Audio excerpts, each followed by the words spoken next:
와, 이렇게 거래량이 터졌다. 이제 세력 들어왔다. 주가 올라가자라는 그런 식으로 선생님들 이 말 듣고 들어갔다가 지금 계좌가 어떻게 됐습니까? 이 고점에서 물려서 손실을 보시는 분들이 있을 건데요. 제가 생각할 때 고점에서 터지는 대량 거래량은 세력이 선생님들에게 던지는 쓰레기 봉투라고 생각을 합니다. 오늘 저는 거래량에 대한 고정관념을 박살을 내고 세력이 돈을 써서 지문처럼 남긴 진짜 매집 패턴 3가지 중 2가지를 지금 바로 공개하겠습니다. 이 영상이 끝날 때쯤에는 선생님들의 차트를 보는 눈이 완전히 달라져 있을 겁니다. 3가지 패턴에 대해서 이야기를 좀 할 겁니다. 첫 번째는 상한가를 간 다음 날에 주가가 하락을 하지 않는 경우고, 두 번째는 주가가 상승을 하다가 역대급 거래량이 발생하는 경우, 그리고 마지막으로 거래량이 적지만 주가가 상승하는 이유에 대해서 영상을 찍을 예정입니다. 이 세 번째는 이제 다음 거래량 영상을 또 찍을 예정이니까 참고해 주시면 되고, 일단 첫 번째 상한가 다음 날 주가가 하락을 안 한답니다. 그 전에 거래량에 대한 정의를 좀 잠깐 내리면, 이 캔들, 우리가 흔히 말하는 봉이죠. 양봉, 음봉, 이거는 이제 화장빨이다 라고 생각하시고 거래량은 영수증입니다. 세력은 자전거래를 통해서 이 캔들 모양을 예쁘게 그려낼 수 있습니다. 무슨 이야기냐면 이런 식으로 종가가 2,520원에 마감을 하는 거죠. 결국 개인들이 이 가격에서 멈추고자 만들 수는 없습니다. 결국 세력이라는 이 돈을 컨트롤하는 사람이 이 종가의 가격을 마감을 시킵니다. 그래서 예쁘게 그려낼 수 있다는 거고요. 하지만 거래량은 돈입니다. 1,000억 원을 써서 거래량을 조작하는 것은 세력에게도 불가능한 리스크입니다. 우리는 세력의 진심을 읽기 위해서 오직 돈이 들어오는 흔적만 추적을 해야 됩니다. 그래서 패턴 첫 번째는 이제 고가놀이입니다. 많이 들어보셨을 텐데요. 이제 떨어지지 않는 칼날이다라는 그런 내용인데, 잘 생각을 해보면은 보통 주가가 상한가를 가고 나면 상한가 종목 10개가 나왔을 때 6개, 좋으면은 6개, 7개 정도 상한가 위에서 버티겠지만, 보통은 상한가가 나오고 나서는 주가가 하락을 하는 경우가 많습니다. 그 이유에 대해서 생각을 해보면 밑에서 샀던 사람들이 있을 겁니다. 러셀이라고 하면은 이런 자리에서 매수를 했던 사람이 있는데 주가가 이렇게 30%가 올라간다라고 했을 때 이 고점에서 팔고 싶어 하는 사람들은 존재를 한다고 생각하면 됩니다. 그러니까 결국에는 이 차익 실현이라는 거는 누구나 다 돈을 벌고 싶기 때문에 이 위에서 매도를 좀 한다라는 거죠. 그래서 이렇게 30% 올랐으면은 주가가 밀려야 정상이 됩니다. 하지만 지금 이야기하는 고가놀이는 왜 주가가 떨어지지 않을까요? 옆에 보이는 이 차트는 조금 다르긴 한데, 흔히 이제 보면은 세력 입장에서 아직 나가지 않았다라는 그런 거를 보여주는 패턴이 있습니다. 그건 바로 이 상한가가 나오고 나서 그 다음 날에도 이렇게 상한가보다 거래대금이 크게 터지면서 상승을 하는 경우를 의미를 합니다.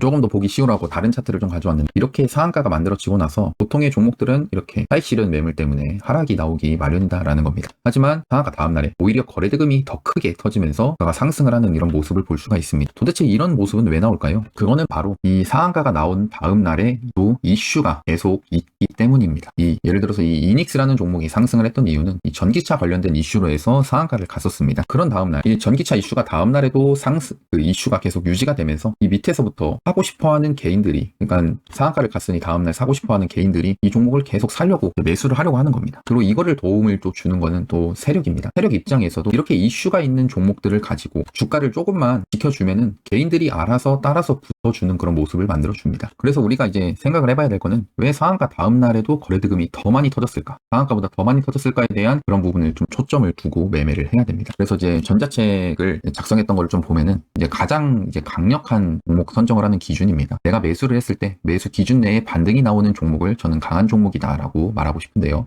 이제 눈에 띄게 보기 좋은 거는 이런 식으로 박스권을 크게 만들면서 전고점을 만든 종목이 주가가 크게 상승을 하면서 상한가를 만듭니다. 그래서 이런 걸 이제 기준봉이다라고 이야기를 하는데, 이 첫 번째 기준에 대해서는 뭐 좀 이렇게 적어놓은 게 있는데 지금 이야기하고 싶은 거는 다른 이야기입니다. 기준 두 번째, 상한가 다음 날에도 거래량이 터지는 종목을 매수를 한다라는 건데요. 사람들의 관심이 쏠려서 상한가를 간 뒤에도 다음날 거래량이 크게 발생을 하는 겁니다. 그리고 상한가의 종가를 지키는 종목을 의미를 합니다. 그러니까 잘 보시면은 이 상한가 다음날 이 종가를 다음날에 이 구간을 깨지를 않고 바로 주가가 상승을 했다라는 것을 의미를 합니다. 이것은 결국에는 이 가격을 지키고 있는 그런 세력이 이 종가를 훼손하는 것을 원하지 않고 자신들의 물량을 투입을 하면서 개인들이 들어오기를 기다리고 있는 그런 차트다라고 생각을 합니다. 여기 보이는 노터스처럼 상한가 그리고 상한가 다음 날에는 거래량이 더 많이 발생을 하는 종목이었습니다. 그래서 이 상한가에 나온 날 거래대금은 1,800억인데 이 파란색 동그라미는 거래대금이 5,100억입니다. 그래서 아까 원리를 좀 이야기하면은 80% 비율로 상한가 다음 날 주가는 하락하기 마련이다. 이 차익 실현의 욕구가 있기 때문이고, 이런 내용이고, 그러면 왜 거래량이 터졌을까? 아까 이야기했던 것처럼 주가가 더 상승할 것이다라는 기대감 때문에 주가가 상한가를 가더라도 더 상승을 한다라는 겁니다. 그래서 이렇게 상한가 다음 날에 거래대금이 많이 터지는 이런 패턴들의 종목들은 꽤 많이 나옵니다. 이렇게 종목을 분류를 이제 매일 어떤 테마가 있고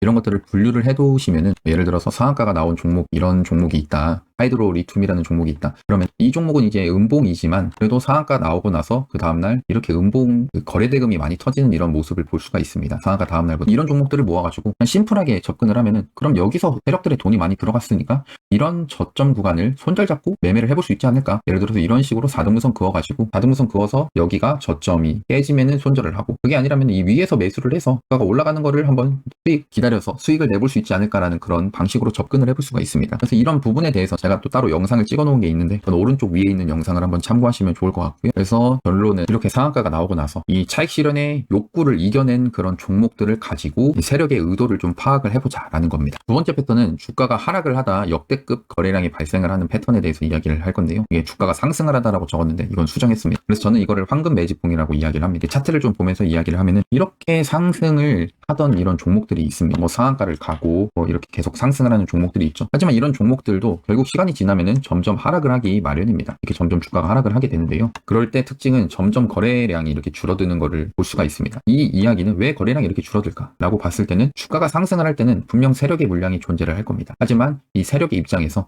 이 주가가 상승을 할 때 분명 여기서 따라 샀던 개인들이 있을 겁니다. 하지만 이 따라 샀던 개인들을 데리고 이건 가격이 4,500원이다. 근데 내 목표는 10,000원인데 이 10,000원까지 올리기 위해서 여기서 샀던 개인들의 물량을 털어야 내가 나중에 주가를 올렸을 때 쉽게 주가를 올릴 수가 있는 겁니다. 그 이유는 여기서 매수했던 사람들이 주가가 만약 이렇게 하락을 한다라고 했을 때 그 다음날 이렇게 갑자기 상한가가 만들어지면은 이 개인들 입장에서 여기서 내가 한 며칠 동안 물렸는데 또는 이게 한 몇 달, 몇 년 이렇게 지속이 되면은 이런 마음이 듭니다.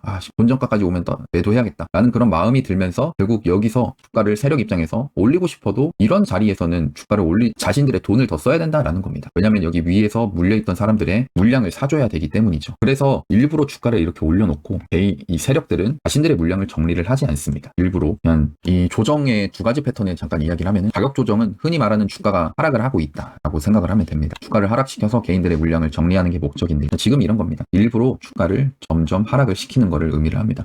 아까 봤죠. 이렇게 휴림 로봇처럼 급격하게 이렇게 하락이 나오는 것도 하나의 가격 조정이다라고 보시면 됩니다. 그리고 두 번째 패턴은 가격은 하락하지 않은 채로 큰 변동성 없이 시간만 흐르는 거를 의미를 합니다. 종목이 개인들 입장에서는 참을성이 좀 부족합니다.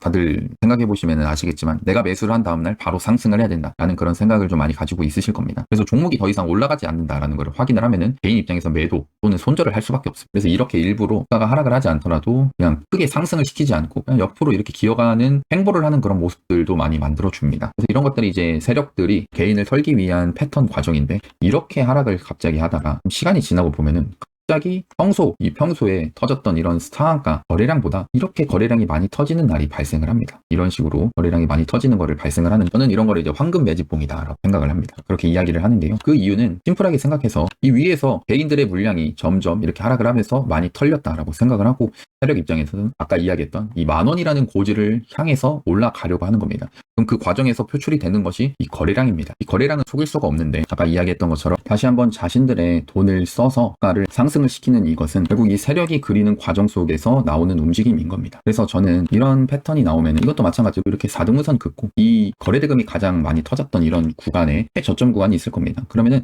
여기서 나오는 이 돈들, 이 세력의 돈이라는 거는 내가 세력이라고 하면은 자신들이 최근에 썼던 이 저점 구간을 깨지 않을 거다라는 그런 생각으로 종목을 접근해 볼 수가 있는 겁니다. 그러니까 매수를 해볼 수 있다라는 거죠. 그래서 저는 이게 황금 매집봉이라고 이야기를 하는데, 그래서 잘 보면은 이런 식으로 좀 봤을 때 이런 저점 구간은 더 이상 깨지 않으면 결국 이 주가가 점점 조금씩 이렇게 올라가는 모습들을 확인을 해볼 수가 있습니다. 그래서 이 매매 방법에 대해서는 오른쪽 위에 영상을 보시면은 황금 매집봉이라고 영상을 따로 찍은 게 있습니다. 그걸 한번 참고해 보시면 좋을 것 같고요. 그래서 좀 리마인드 하면은 황금 매집봉은 침묵을 깨는 신호탄이다라는 겁니다. 어느 날 평소 거래량보다 크게 터지는 장대 양봉이 만들어집니다. 힘없이 하락을 하다가요. 이렇게 갑자기 거래량이 터지는 거는 세력이 보내는 가장 강력한 다급함의 증거다라는 겁니다. 이렇게 매집이 갑자기 필요한 이유는 세력은 원래 조용히 매집을 하고 싶어 합니다. 잘 보시면은 상승을 하기 전에는 거래량이 그렇게 막 크지 않습니다. 하지만 세력 입장에서도 갑자기 호재가 터질 것 같고 하는 그런 마음 때문에 거래량이 갑자기 터지면서 주가가 상승을 합니다. 하지만 이렇게 상한가가 나오고 나서 거래대금이 터지면서 상승했던 것에서는 제 생각에는 이제 추격 매수를 하는 거는 좀 좋진 않은 것 같습니다. 이게 황금 매집봉을 발견을 했다라고 했을 때 아까 이야기했던 것처럼 이 한번 상승을 시키기 전에 주가가 하락을 하는 경우들이 발생하는데 우리는 그때 흔히 말하는 눌림목이라고 하죠. 이 눌림목에서 돈이 들어온 자리를 지켜주는 거를 확인을 하고 들어가면 됩니다. 그게 아까 이야기했던 이런 저점 구간은 깨지 않을 거다라는 관점에서 4등분선 긋고 한번 매매를 해보는 거죠. 여기 손절, 그 다음에 여기 매수 이렇게 해보는 겁니다. 하지만 이렇게 좀 패턴만 외우면은 이제 당하게 됩니다. 세력들도 사실 이런 내용들은 다 알고 있습니다. 일부러 캔들 모양을 망가뜨려서 패턴을 이상하게 만들어서 개미를 털어내기도 합니다. 그래서 우리가 봐야 되는 거는 모양이 아니라 의도를 읽어야 합니다. 세 번째 패턴에 대해서는 다음 영상에서 이야기를 할 건데, 주가가 상승을 하는데 거래량이 안 터지는 그런 경우들이 발생합니다. 그럼 도대체 이거는 왜 나왔을까에 대해서 좀 생각을 해봐야 되는데요. 이거는 다음 영상에서 거래량에 대한 이야기를 조금 더 하도록 하겠습니다. 그래서 고점에서 터진 대를 봐야 되는 거는 대량 거래량은 좀 피하고 있냐, 또는 이제 고가놀이 패턴, 이제 세력이 지켜야 되는 그런 자리를 찾아봤냐, 아니면 바닥권에서 주가가 상승했다가 바닥권에서 거래대금이 많이 터지는 이런 종목을 가지고 눌림목에서 기다리고 있느냐, 이런 내용을 한번 리마인드 해보시면 좋을 것 같고, 그 아까 보셨던 내용은 이제 제가 작성을 했던 전자책에 있던 내용입니다. 그래서 나는 당장 이제 매매를 하면서 단 하나의 매매 방법이 궁금하다고 생각하시는 분은 일단 제가 적었던 무료 전자책이 있으니 이 유튜브 댓글 보시면 전자책을 다운받으실 수가 있습니다. 그래서 그 무료 전자책을 한번 봐주시면 좋고, 거기에 오늘 다 이야기하지 못한 부분들을 적어놨습니다. 궁금하신 분들은 이제 전자책 한번 보시면 좋을 것 같고요. 이 영상이 도움이 되셨다면 구독하고 좋아요, 알람 설정까지 눌러주시면 감사하겠습니다. 조금이라도 이제 좋아요가 많으면 다음 영상도 빨리 제작해서 올리도록 하겠습니다. 네, 감사합니다. 바닥이었습니다.